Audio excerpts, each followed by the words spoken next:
이제 말씀을 듣는 시간인데요. 어, 말씀은 요나서 3장 1절부터 10절까지 말씀을 함께 교독하겠습니다. 구약성경 1289면에 있습니다. 1289면 요나서 3장 1절부터 10절까지 말씀입니다. 제가 먼저 요나서 3장 1절 말씀 먼저 읽겠습니다. 여호와의 말씀이 두 번째로 요나에게 임하니라. 이르시되 일어나 저 큰 성읍 니느웨로 가서 내가 내게 명령한 바를 그들에게 선포하라 하신지라. 요나가 여호와의 말씀대로 일어나서 니느웨로 가니라. 니느웨는 사흘 동안 걸을 만큼 하나님 앞에 큰 성읍이더라. 요나가 그 성읍에 들어가서 하루 동안 다니며 외쳐 이르되 40일이 지나면 니느웨가 무너지리라 하였더니 니느웨 사람들이 하나님을 믿고 금식을 선포하고 높고 낮은 자를 막론하고 굵은 베옷을 입은지라. 이 일이 니느웨 왕에게 들림에 왕이 보좌에서 일어나 왕복을 벗고 굵은 베옷을 입고 제 위에 앉으니라. 왕과 그의 대신들이 조서를 내려 니느웨에 선포하여 이르되 사람이나 짐승이나 소떼나 양떼나 아무것도 입에 대지 말지니 곧 먹지도 말 것이요 물도 마시지 말 것이며 사람이든지 짐승이든지 다 굵은 베옷을 입을 것이요 힘써 하나님께 부르짖을 것이며 각기 악한 길과 손으로 행한 강포에서 떠날 것이라. 하나님의 뜻을 돌이키시고 그 진노를 그치사 우리가 멸망하지 않게 하시리라. 그렇지 않은 줄을 누가 알겠느냐 한지라. 하나님이 그들이 행한 것 곧 곧 그 악한 길에서 돌이켜 떠난 것을 보시고 하나님의 뜻을 돌이키사 그들에게 내리라고 말씀하신 재앙을 내리지 아니하리라. 아멘. 자, 여러분, 하나님은요 각각의 성도들에게 많은 사명을 주시죠. 그 사명 가운데에 중요한 것은 그 시대에 합당한 이 구원의 복음을 전할 사명을 주신다는 것이죠. 구약 시대는 예수 그리스도의 복음이 세계 만민에게 전파되도록 하기 위해서 먼저 이 택하신 족속 바로 이스라엘을 택하셔서 복음을 전파할 이 제사장 나라로 만드셨죠.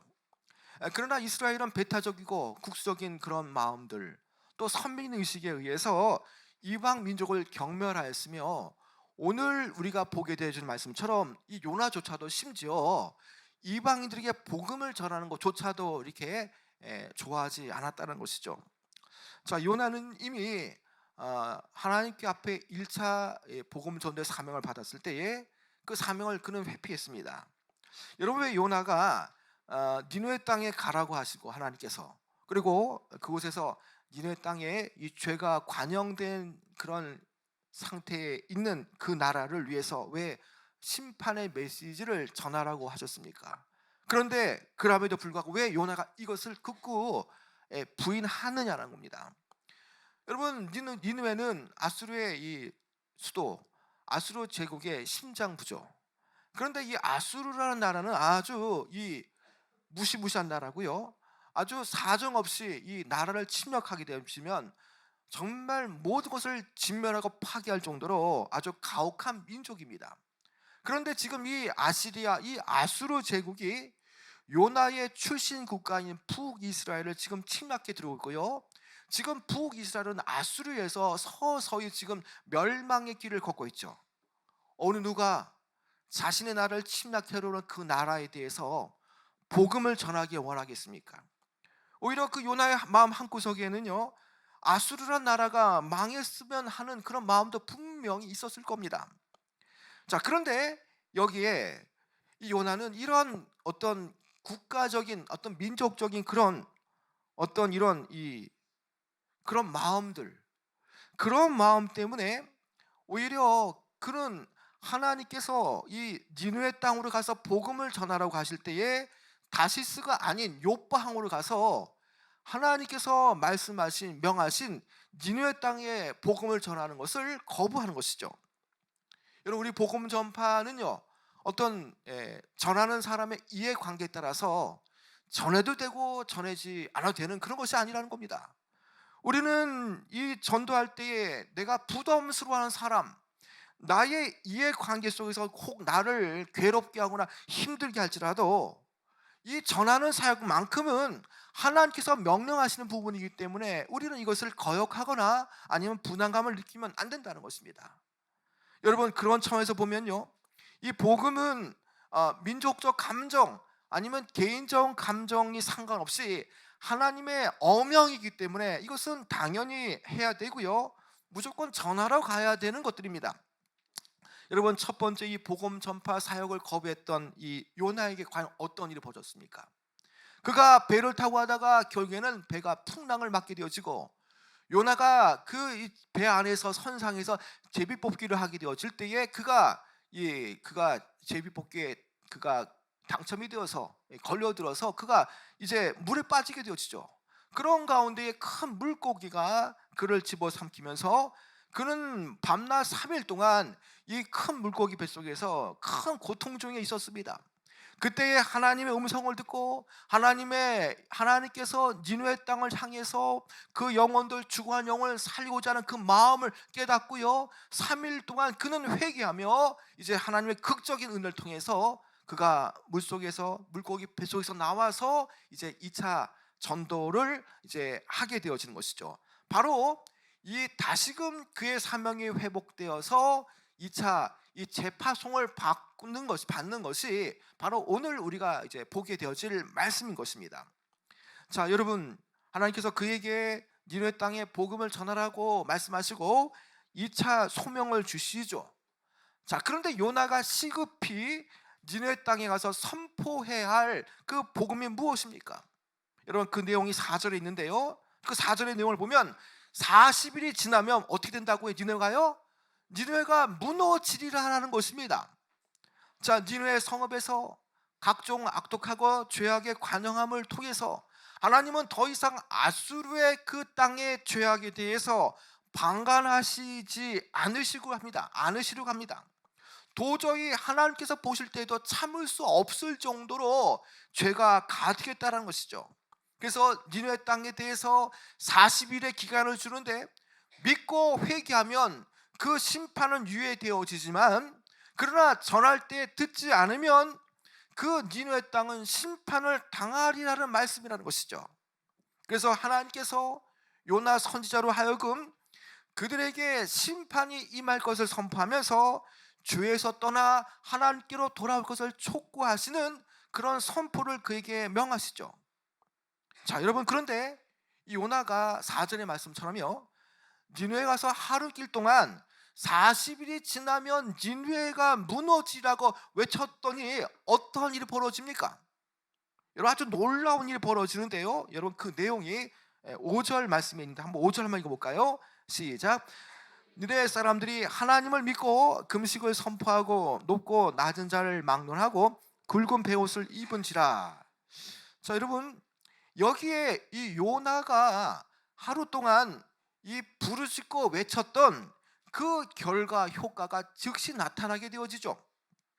그것은 그 땅 안에 놀라운 하나님께서 원하실 만큼의 회개의 역사가 나타났다는 겁니다. 놀랍게도요, 이 요나의 선포 앞에 수많은 니느웨 사람들이 하나님을 믿고 금식을 선포하였다는 것입니다. 여러분, 이 금식을 선포하는 것이 뭐 소수의 몇 사람이 아니라 이 말씀을 보니까요, 높고 낮은 자를 막론하고 굵은 베옷을 입은지라. 여기에 높은 사람이라는 것은요, 아주 신분이 높은 그런 귀족들을 말하는 겁니다. 낮은 자라고 말하면 정말 사회적 신분이 비천한 그런 종이나 뭐 노예로 분류되어지는 사람들이죠. 높고 낮음과 상관없이 모든 이 니느웨 사람들이 다 한결같이 이 금식을 선포하고 또 굵은 베옷을 입었다라는 것입니다. 여기에 굵은 베옷을 입는 행위는요, 이 극심한 심적인 고통을 이 표현하고자 할 때에 이 굵은 베옷을 입습니다. 또 이 굵은 베옷을 입는 것들은요, 행위는 하나님 앞에서 크게 회개할 때에 이스라엘은 굵은 베옷을 입고 하나님 앞에 죄를 뒤집었으며 통회하고 자복하는 것이 바로 이렇게 주님 앞에 죄를 통해서 크게 회개할 때에 굵은 베옷을 입는 것이죠. 여러분, 이처럼 이 굵은 베옷을 입는 것은요, 평상시 때에 입는 옷을 벗고 거친 그 배를 몸에 걸친다라는 것이죠. 여러분, 이것은요, 일체의 안락함과 편안함을 거부하고 몸과 마음을 괴롭게 하여서 이 하나님을 향한 그 회개에 대한 의지를 나타내는 것이고, 진심으로 이 옷을 입음과 동시에 하나님 앞에 회개로 나가는 것을 말해주는 의미라는 것이죠. 니느웨 성읍의 사람들은요, 하나님의 그 심판 앞에 그들은 정말 두려워 떨었습니다. 자신들이 멸망할 수 있다는 그 사실 속에서 두려워하면서 하나님에 대한 그 비통한 심정을 가지고 정말 그들은 진실하게 회개했고요, 그 참 회개의 표징으로 그들은 높고 낮은가 상관없이 모든 성읍의 사람들은 굵은 베옷을 입었다라는 것이죠. 이 선지자의 메시지에 그들은 이처럼 예상치 못한 반응을 보였죠. 니느웨 사람들은 복음을 듣고 자신들이 스스로 죄에 대해서 철저하게 회개를 하기 시작했습니다. 요나의 메시지를 듣자마자 하나님 앞에 이 용서와 자비를 구했고요, 그들은 하나님 앞에 온전하게 무릎 꿇고 철저하게 회개했던 것이죠. 여러분, 사실 이것은 이 요나의 입장에서 보면요, 아주 상당히 충격적인 사건이라고 볼 수밖에 없죠. 여러분, 왜 그렇습니까? 여러분, 이 아수르 사람들은요, 여호와를 전혀 알지 못하는 사람들이죠. 서쪽의 작은 나라, 아주 작은 그 이스라엘에서 온 이 요나 선지자의 말을 심각하게 들을 필요가 없을 정도로 그들은요, 이 아시리아라고 하는 아수르의 대제국의 이 심이란 긍지를 가진 사람이죠. 그런데 이 작은 소국으로부터 왔던 이 요나의 메시지를 듣고 그것을 진실한 것으로 받아들이고 자신들이 스스로 이 하나님 앞에 악을 돌이키지 않고 돌아서지 않을 때는 참으로 니느웨가 무너질 것이라는 절박함을 그들은 느꼈던 것입니다. 여러분, 이러한 사실은 무엇을 말하는 겁니까?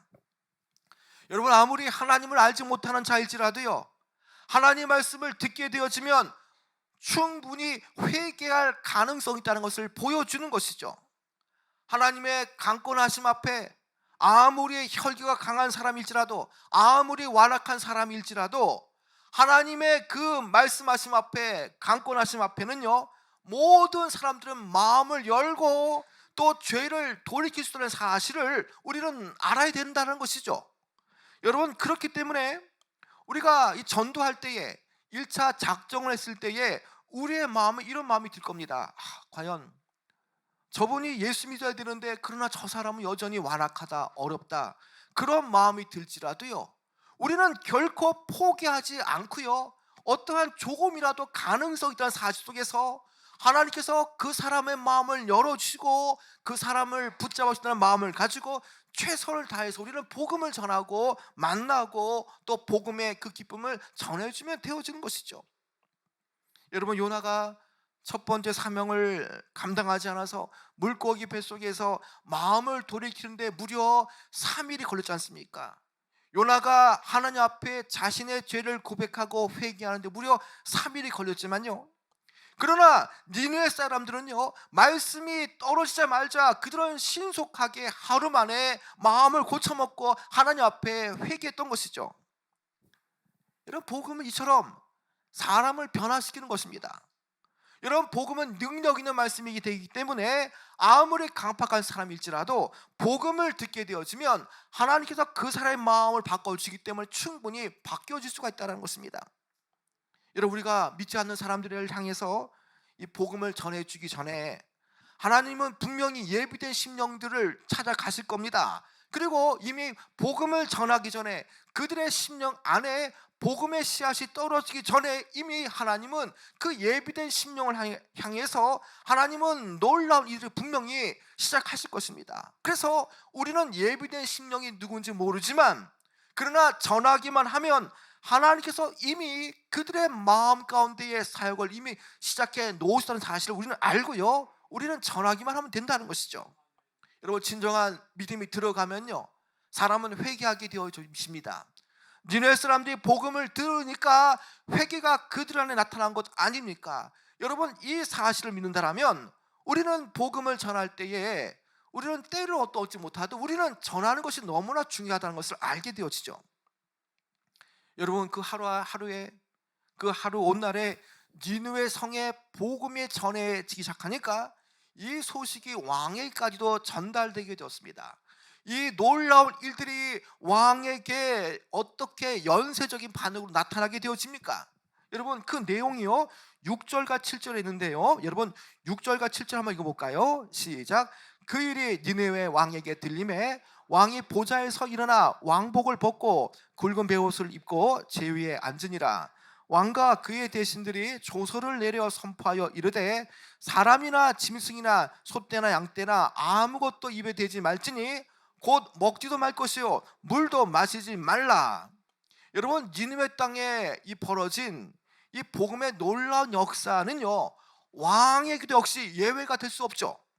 여러분, 그 일이 니느웨 왕에게 들림에 자, 이 니느웨, 이 수도, 이 심장부에 이런 놀라운 일들이 왕에까지도 전해지게 되었습니다.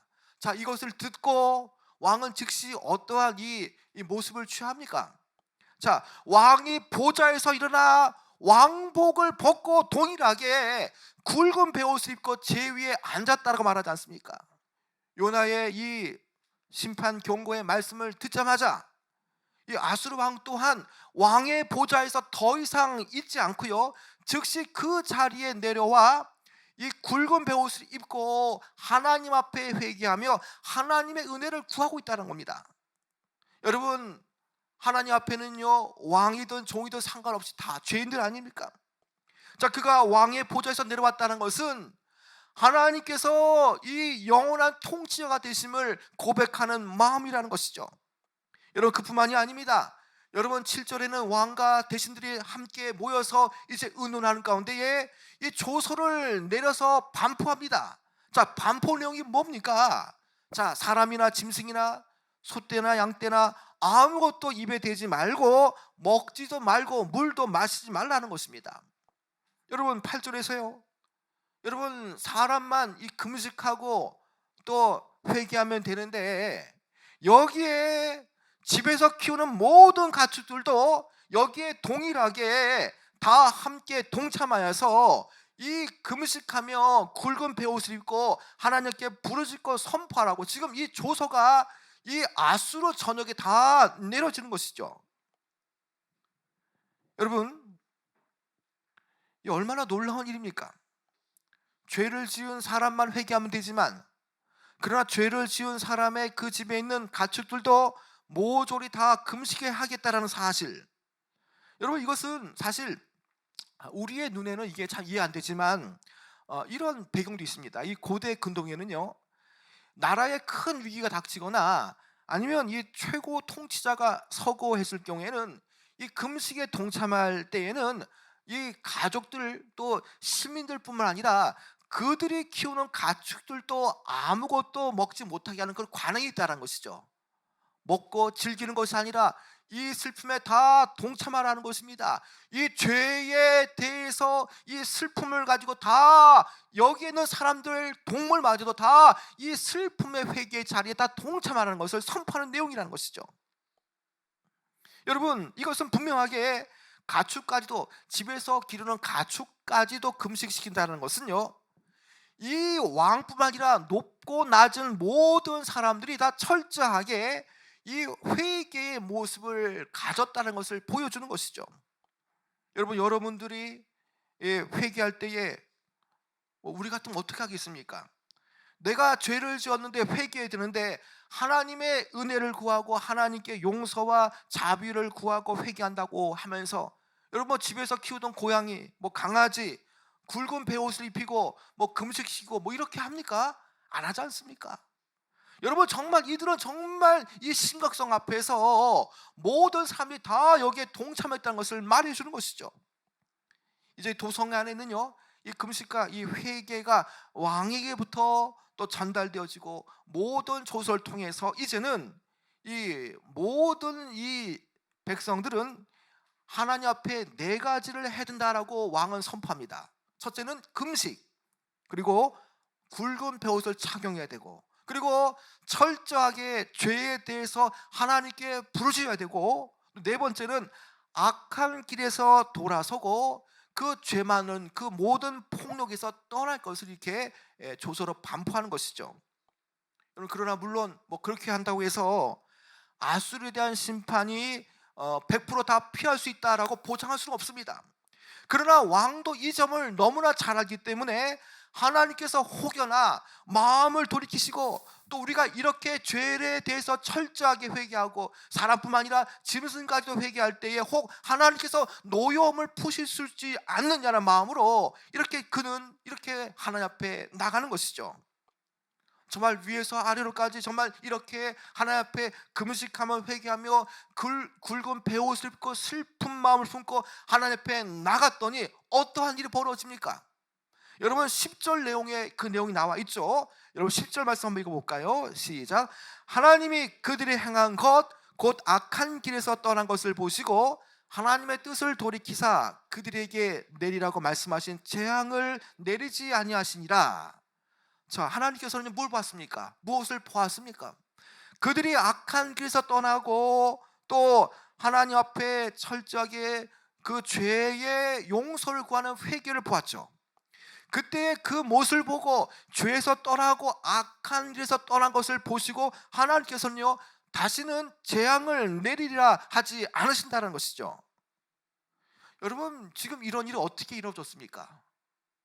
누군가가 복음을 전했기 때문에 그 복음 안에는 믿음과 회개가 동전의 양면처럼 같이 있는 것이죠. 그런데 요나가 복음을 전하지 않았다면 필경 그 아수르의 수도 니느웨는 다 멸망당하고 진멸당했을 겁니다. 그러나 누군가가 복음을 전해줬기 때문에 그 복음의 결과 이 회개가 나타났더니 결국에는 하나님의 노여움, 하나님의 진노가 멈추어서 그들이 살게 되어졌던 것이죠. 여러분 복음을 통해서 죄를 깨닫고 회개할 때에 우리는 하나님의 어떠한 분이라는 것을 알게 되어집니까? 여러분 4장 2절의 말씀처럼 주께서는 은혜로우시며 자비로우시며 노하기를 더디하시며 인애가 크시사 뜻을 돌이켜 재앙을 내리시지 아니하시는 하나님임을 알게 되어진다는 것이죠. 아무리 하나님께서 심판을 예비해 놓으셨어도요 그 심판이 예비된 가운데에 돌이키고 회개하면요 하나님은 그것을 돌리신다라는 것입니다. 여러분 하나님 이처럼 많은 사람들이 심판을 예고하지만 그러나 돌이키길 원하고 또 많은 사람들에 대해서 이 재앙을 돌이키길 원하시는 분이라는 것입니다. 그래서 하나님은요 무지하신 분이 아니라 하나님은 워낙 또 잔인하신 분이 아니라 정말 주님은 한 사람 한 사람이 돌아오도록 하기 위해서 또 이렇게 피할 길도 주시고 구원의 길을 예비하시는 은혜가 많으시고 자비가 많으시고 노하기를 더디하시는 바로 은혜의 하나님이라는 사실입니다. 여러분 이 대목에서 우리는 무엇을 생각해 봐야 되겠습니까? 여러분 지금 이 땅에 많은 사람들이 지금 니느웨 사람들과 같은 모습이라는 것입니다. 그래서 하나님의 메시지를 전할 사람이 전해야만 온 땅의 죄인들이 이 죄에서 회복되어지고 동시에 죄의 사함을 얻게 되어지는 그런 결과를 누릴 수 있다는 것이죠. 여러분 우리는요 요나만 그런 것이 아닙니다. 우리 또한 우리도 복음을 전해야 할 사명자죠. 죽어가는 영혼을 향해서 멸망으로 치닫고 있는 그 니느웨 같은 큰 성읍에 사는 사람들, 그들에게 재앙이 멈춰질 수 있도록 보냄받은 사람이 요나와 같은 성도들의 그 모습이라는 것이죠. 여러분 전도는요 죽어가는 사람을 살리는 생명의 길입니다. 생명으로 인도하는 길입니다. 분명히 40일 뒤에 니느웨가 멸망당하는 것이 예고되었지만 그러나 그들이 회개하고 돌이켰기 때문에 그들은 살 수 있었던 것이죠. 여러분 복음을 거부하면 멸망당하는데 혹 내 가족이 하나님을 믿지 않고 돌이키지 않아서 멸망당한다면 어떻게 가만히 있을 수 있겠습니까? 여러분 내 자녀를 살려야 되는 것 아닙니까? 내 남편을 살려야 되는 것 아닙니까? 여러분 그런 중요한 것은요 이 전도할 수 있는 시간이 무한정 있는 것이 아니라는 것입니다. 사실 우리에게 시간이 많은 것처럼 보이지만 여러분 우리가 오늘을 산다고 해서 내일을 살 수 있다고 보장할 사람이 누가 있겠습니까? 여러분 얼마든지 우리는 뭐 갑작스럽게 교통사고로 운명을 달리할 수 있습니다. 갑자기 한 달 뒤에 급성 암이 도래해서 우리가 원하지 않는데도 불구하고 그런 갑작스러운 병고로 인해서 운명할 수가 있다는 것입니다. 여러분, 그런데 어떻게 우리가 태평하게 가만히 있을 수 있겠습니까? 여러분, 더 늦기 전에 우리는 전해야 되는 것입니다. 여러분, 오늘 전하지 않으면 어떻게 되겠습니까? 여러분, 새생명 축제 때에 우리가 이렇게 6주간의 기간 동안, 8주간의 기간 동안 우리가 캠페인을 벌인 이유가 뭡니까? 우리가 이 영적인 전도 캠페인을 통해서 우리가 태신자를 품고, 그리고 그 태신자를 놓고 함께 기도하면서 영적 임산부가 되어서 영적으로 출산하는 것 아닙니까? 영적으로 출산해서 주님 앞에 나와야만 그들의 멸망이 그쳐지게 되어지는 것이죠. 에스겔서 33장 9절에 보면요, 이 파수꾼에 대한 경고가 있죠. 파수꾼에 대한 책임을 다하지 않을 때에 어떤 결과가 자초되는가를 분명하게 하나님은 에스겔을 통해서 선포하십니다. 에스겔서 33장 9절 말씀을 보면요, 그러나 너는 악인에게 경고하여 돌이켜 그의 길에서 떠나라고 하되 그가 돌이켜 그의 길에서 떠나지 아니하면 그는 자기 죄악으로 말미암아 죽으려니와 너는 내 생명을 보존하리라 라고 말씀합니다.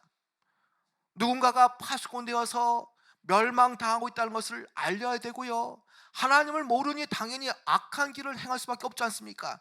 그 악인에게 경고하여서 돌이켜서 그 길에서 떠나라고 선포하고 가야 되는 것이죠. 여러분, 오늘 저와 여러분 이 말씀을 통해서요, 과연 여러분 어떤 요나의 모습이 있습니까? 첫 번 사명을 부여받았던 이 하나님의 이 명령을 받았지만 그러나 어떤 민족적인 감정 때문에 그들에게 복음을 전하기 싫어서 도망갔던 그런 요나의 모습입니까? 아니면 큰 물고기 뱃속에서 나와서 다시 한번 사명이 회복되어서 어떤 경우든 하나님 앞에 믿음으로 나가면서 그 멸망당할 백성을 향해서 복음을 전하고자 하는 그 두 번째 사명을 받았던 그 요나의 모습이 여러분들 있느냐는 것입니다. 여러분, 하나님의 관심은 과연 무엇이겠습니까? 하나님의 관심은 딴 데 있는 것이 아닙니다. 하나님의 관심은요, 죽어가는 영혼들에 있습니다. 여러분, 그래서 여러분 이 4장 11절의 말씀처럼 분명하게 이 땅에는요, 이 니느웨 땅에는 좌우를 분별치 못하는 자가 12만 명 있다고 말하지 않습니까? 그만큼 아직도 복음을 듣지 못해서 죽어가는 영혼들이 중대하게 많다라는 것입니다. 여러분, 그런 차원에서 본다면요, 전도만큼 귀한 일이 없습니다. 여러분, 이 전도라는 것은요, 어떤 희생을 치를지라도 정말 가치 있는 것이 전도입니다. 왜 그렇습니까? 생명을 살리는 일이기 때문 아닙니까? 여러분, 데살로니가 전서 2장 4절에 보면요, 하나님께서 가장 기뻐하시는 일이 무엇인가에 대해서 바울은 언급하고 있습니다. 오직 하나님께 옳게 여기심을 입어 복음을 위탁받았으니 우리가 이와 같이 말함은 사람을 기쁘게 하려 함이 아니요 오직 마음을 감찰하시는 하나님을 기쁘시게 하려 함이다 라는 것입니다. 바울이 말하는 바가 뭡니까? 우리 모두는 다, 성도들은 복음을 위탁받은 사람이라고 말하죠. 그런데 이 복음을 위탁받은 사람들이 하나님께서 가장 무엇을 기뻐하시는가를 알기 위해서는요, 마음을 감찰하시는 하나님께서 이 복음을 위탁받은 것만큼 복음을 전하는 그 일을 하나님은 가장 기쁘시게 여긴다는 사실입니다. 여러분, 예수님께서 오신 목적이 무엇입니까? 병자들 치료하고 또 아픈 자가 회복되어지고 그거 아닙니다. 여러분, 1차적인 목표는요, 오신 목적은요, 자, 누가복음 5장 32절의 말씀처럼 내가 의인을 부르러 온 것이 아니요 죄인을 불러 회개시키러 왔노라고 말씀하지 않습니까? 죄인을 부르시기 위해서 그들을 찾으셨던 것입니다. 예수님께서는요, 전도를 위해서 피곤하지만 성과 촌을 두루 다니시면서 죽음을 각오하고 예루살렘과 많은 마을을 동리를 찾아다니면서 비판에도 불구하고 여전히 잃어버린 자를 찾기 위해서 주님은 다니셨던 것이죠. 여러분, 제자들 사역도 마찬가지입니다. 잃어버린 자를 찾기 위해서 보내받은 자들이 바로 제자들 아닙니까? 그래서 인자에 온 것은 잃어버린 자를 찾아 구원하려 함이라는 말씀처럼 제자들은 예수님께서 하셨던 그 일을 똑같이 행하는 것이고, 그 제자 이후의 성도들은 주님께서 그토록 원하셨던 잃어버린 자를 찾아 구원하도록 하기를 원해서 그 일을 우리에게 복음으로 또 전도자로 우리에게 위탁하셨다라는 것이죠. 여러분 이제 좀 말씀을 좀 맺도록 하겠습니다. 여러분 니느웨 땅에는 좌우를 분별치 못하는 수많은 사람이 있습니다. 여러분 동시에 이 말씀을 듣고 우리가 하루하루 직장에서 가정에서 또 여러 상황 속에서 우리가 살아갈 때에 여전히 이 세상은 하나님을 알지 못하는 사람들로 가득합니다. 여러분 그들은 모두 다 복음을 들어야 할 사람들입니다. 죄를 짓고도 그것이 죄인 줄 모르는, 하나님을 알지 못하는 그 니느웨 백성 같은, 현대판 니느웨 백성 같은 모든 이들에게 우리는 복음을 전하고 그들이 들을 수 있도록 해야 되는 것입니다. 그들에게 예수님을 믿지 않으면 죽게 된다는 사실을 알려야 되는 것이죠. 여러분 그래서 사람을 살리는 일은요, 복음 외에 다른 것이 없습니다. 사람을 생명의 길로 인도하는 것은요, 오직 전도하는 것이죠.